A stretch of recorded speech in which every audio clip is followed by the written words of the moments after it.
Syracuse University football. In 1988, the Orangemen are asked to build on the success of the previous undefeated Sugar Bowl season.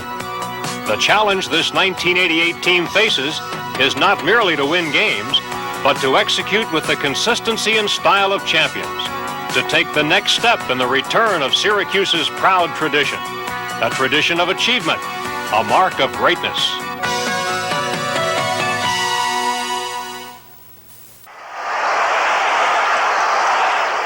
September 3rd, 1988. Syracuse alumni and fans from throughout the nation have come to the Carrier Dome for the home opener against Temple. Some still celebrating one of the best seasons in Syracuse history. Some wondering if the Orange in 1988 would continue their rise as a major national college football power. One mystery going into 19 offense downfield and into the end zone on each of Syracuse's first two possessions, completing the first 4 passes he attempts against the Owls. With the Orange leading 14-0 in the first quarter, it is already looking as if Coach Dick MacPherson's team has not lost any momentum from the previous squad's Sugar Bowl season.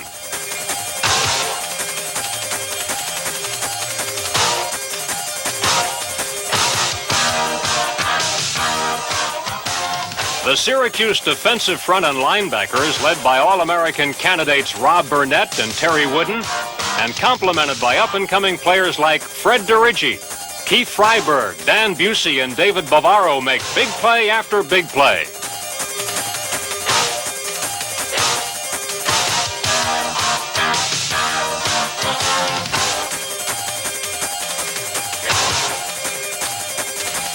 And team with a veteran secondary of Jeff Mang. Syracuse defeats Temple 31-21, extending the Orangemen's unbeaten streak to 14 games, the longest in the nation. I think from a Temple game standpoint, the first thing we had to do is how was our quarterback going to do? And the beautiful part about it, he took the ball down the field, first 2 drives for touchdowns. So that set the tone for him and the team offensively for the season. Defensively, how are we going to do against a new offense that Temple's using against us? The wishbone. So all of these things were factors, and we passed that test.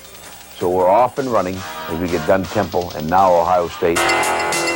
Before 90,000 fans in Columbus, Ohio, it appears in the early going that the Orange are going to ruin the debut of a new Ohio State coaching staff.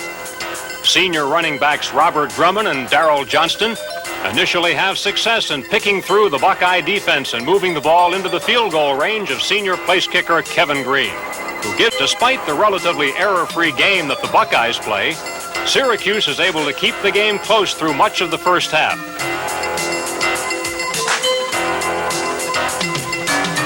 Tailback Robert Drummond turns in another great rushing performance. But the Orange soon encounter problems in the game in which Ohio State incredibly finishes with no turnovers or penalties. Syracuse suffers its first loss in almost 2 years. The Orange now head home for 3 games in the Dome and must decide the future course for the remainder of 1988. We learned what it takes to win on the Division I level.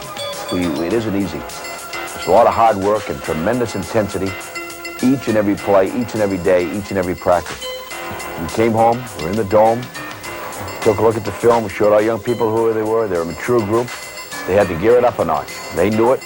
The captains and the seniors took over, and we've been on the roll ever since. Sophomore wide receiver Rob Moore. Moore is already being compared to Syracuse alumni now in the NFL, including Art Monk of the Washington Redskins, Scott Schwades of the Miami Dolphins, and Tommy Kane of the Seattle Seahawks. Moore keeps the crowd cheering all day with his 3 touchdown receptions for over 100 yards. Defensively, the Orange are back in form, holding the Hokies to less than 60 yards rushing, putting on a devastating display of speed, strength, and dominance.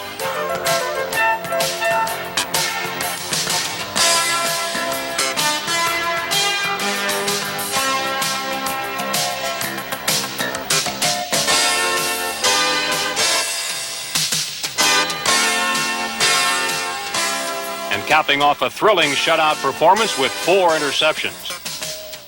Michael Owens and Todd Philcox connect in the end zone with a little razzle-dazzle for the game's final touchdown, highlighting a message to the college football world that the Orangemen mean business again in 1988.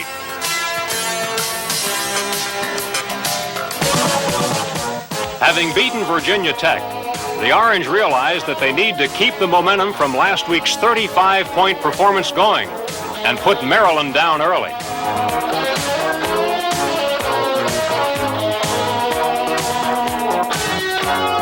Balancing their attack between the powerful running backs and the speedy core of receivers, the Orange drive Maryland back to their own goal line.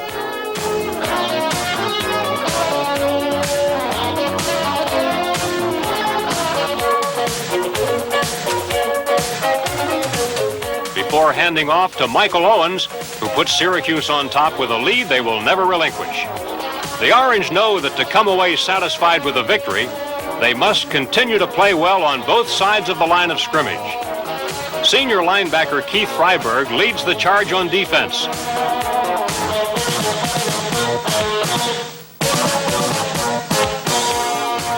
Along with Dan Busey, David Bavaro, and All-America candidate Terry Wooden. Wooden's performance earns him ECAC Player of the Week honors for his 12 tackles, 1.5 sacks, and interception of the Maryland quarterback.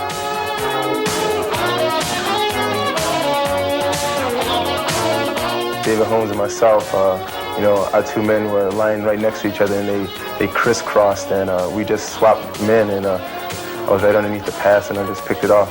That defense is a group of people who have a lot of pride and playing a good, hard, physical defense. I think, everybody is just, our unit is very close. And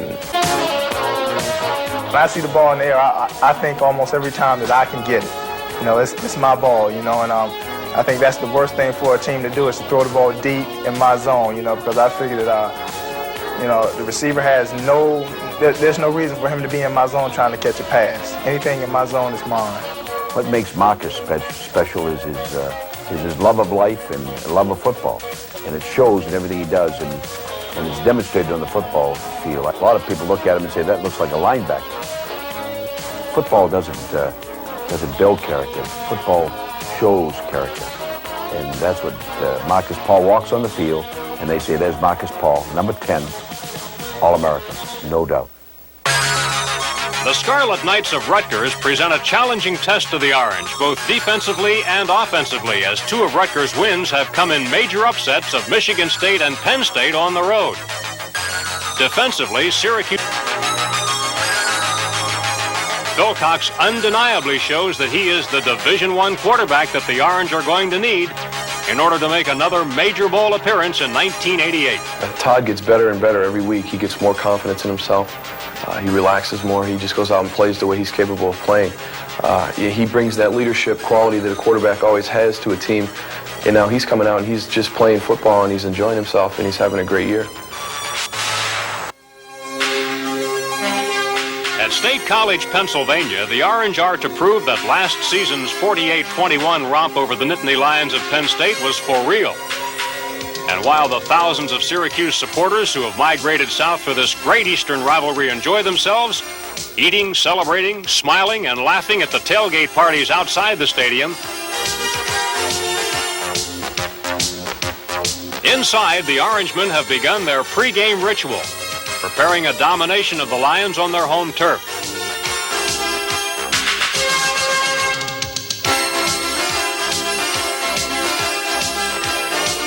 Excited fans who have followed the Orange to central Pennsylvania buzz with anticipation as they can sense a major win coming before the cameras of a national television audience. Once the game begins, it is all Syracuse, as the Orange are proficient in shutting down the Penn State quarterback and effectively rushing the football and gaining large chunks of yardage.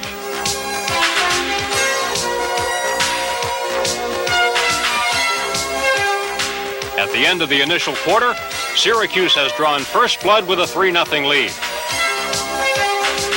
The Lions learn early in this game that Syracuse is more than capable of taming their offensive attack. as Chris Ingram intercepts to Run fake, and then you just go around him, and Todd threw me a perfect pass, and I managed to keep 1 foot in bounds. Junior linebacker David Bavaro records a career-high 16 tackles, 8 solo to boost his team-leading totals and earn a nomination to the ECAC Honor Roll as the Orange further frustrate Penn State's attempts to get the offense on track.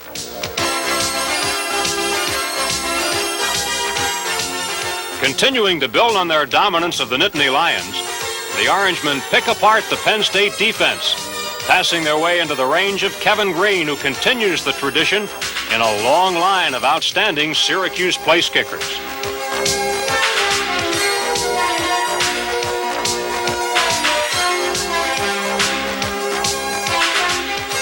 Syracuse's rise to the elite ranks of college football and ensuing success are probably best symbolized by Robert Drummond's determined effort to fight his way into the end zone for the game's final score. The Orange defeat Penn State 24-10, and now they savor the sweetness of besting the Lions for the second consecutive season. The first time in a blowout at the Carrier Dome, and now this time in Beaver Stadium, as the Orange cracked the top 20 polls for the first time in 1988.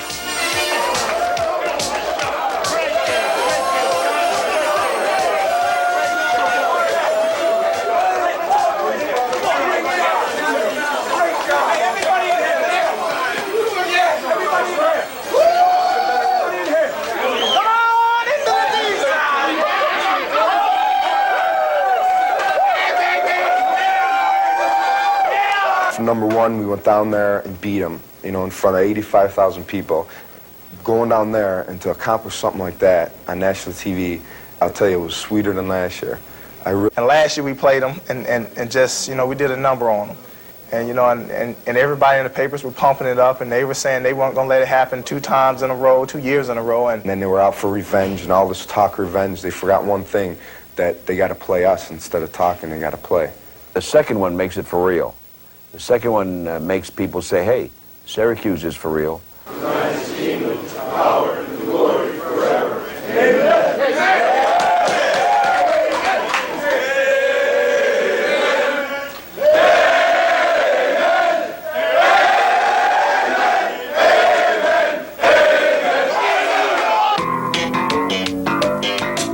It is the first meeting between Syracuse and the East Carolina Pirates, and a memorable one for the Orange backfield of Robert Drummond, Darrell Johnston, and Michael Owens, each responsible for the ravaging of the East Carolina defense.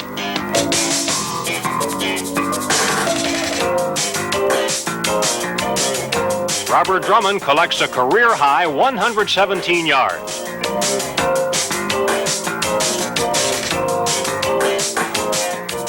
Drummond and Michael Owens both score a pair of touchdowns, and Darrell Johnston adds another, as the Orange power downfield and score on their first 5 possessions. Butkus Award candidate Terry Wooden leads the defense on this day with 9 tackles.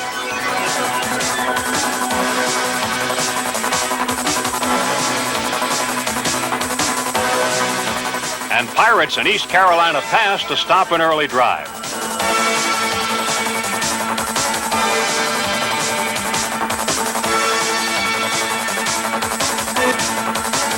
Syracuse sinks the Pirates with a 38-14 win, guaranteeing Dick MacPherson his 5th winning season at Syracuse and his 92nd career victory.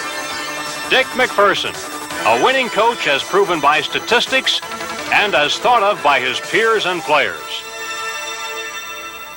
He's for his ball players. He's there 100% behind his ball players. He wants things done his way, and we have to do it his way, but he's strict, but everything's going all right with Mac. He's a good coach. I love the game, and I love being with the kids, and I want to make sure they know where I'm coming from. And there are times when I'm not so happy, and they know that also on the sidelines. But the young people, I thank them all the time for allowing me to stay here with them, really. A sellout homecoming crowd of 50,000 at the Carrier Dome is on hand to welcome the Orange back and witness a spectacular display of offense. Syracuse attacks the midshipmen of Navy twice with a secret battle plan, codenamed the halfback option.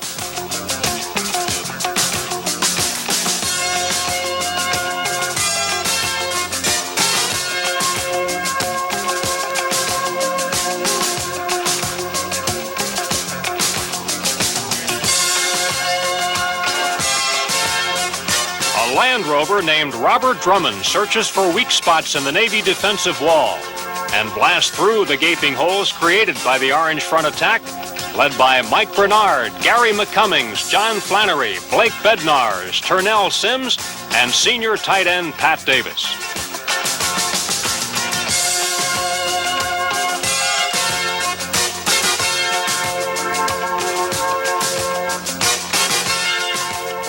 In addition to striking with a touchdown pass, Drummond twice more uses his explosive speed and determined efforts to conquer the end zone.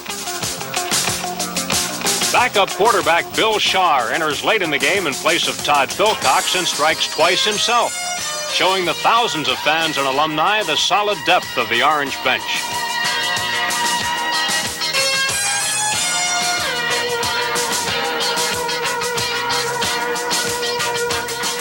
Syracuse sinks the Navy 49-21 for the Orange's 14th straight win in the Dome, the longest home winning streak in Syracuse history.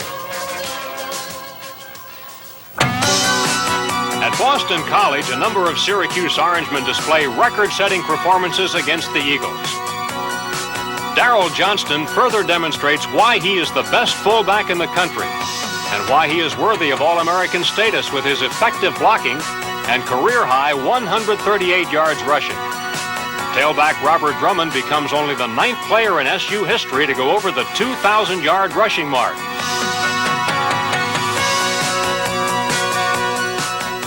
Todd Philcoxception, the most by any player in Syracuse University history.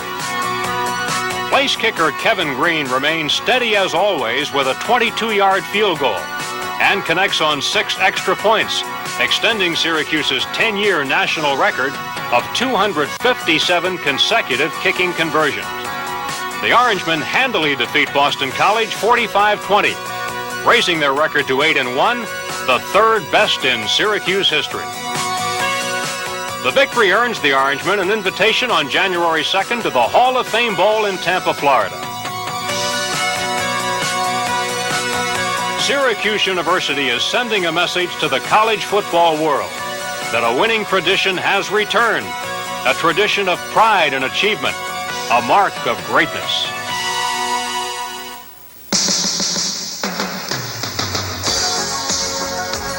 As Syracuse or any place in the country, if you want to have a good talent pool, number 1 is academics, number 2 is tradition. Each and every week we win. Recruiting is what the name of the game is. And you can show them that you're a winning football team and you're going to bowls, and that's all we needed here. Looking in your eyes, I see a paradise. This world that I found is too good to be true. Standing here beside you, want so much to give you this love in my heart that I'm feeling for you. Let them say we're crazy, I don't care about that. Put your hand in my hand, baby, don't ever look back. Let the world around us just fall apart. Baby, we can make it if we're heart to heart. And we can build this thing together, standing strong forever. Nothing's gonna stop us now. And if this world runs out of lovers, we'll still have each other. Nothing's gonna stop us. Nothing's gonna stop us now. Let's go. I mean, I think I feel good about my staff and about the kids and the program and the way they're getting ready. Right now, the kids want it so bad and recognize that they have to bust their bazooka every day, and they're improving every week. That's a mark of greatness. We can be as good as we want to be. As long as we practice hard, the coaches keep on us, we can be as good as we want to be. The only place Syracuse is going to go from now is up. I think they're going to get better and better every year. I think the team is enjoying itself, and we're going to have some good things come to us in the future. just better look out, because here we come. You know, the team realizes, you know, what we have to do and what we have to accomplish, and I think that they understand the importance of sustaining the winning to help build the program back to where it was in the early 60s. So that's our dream.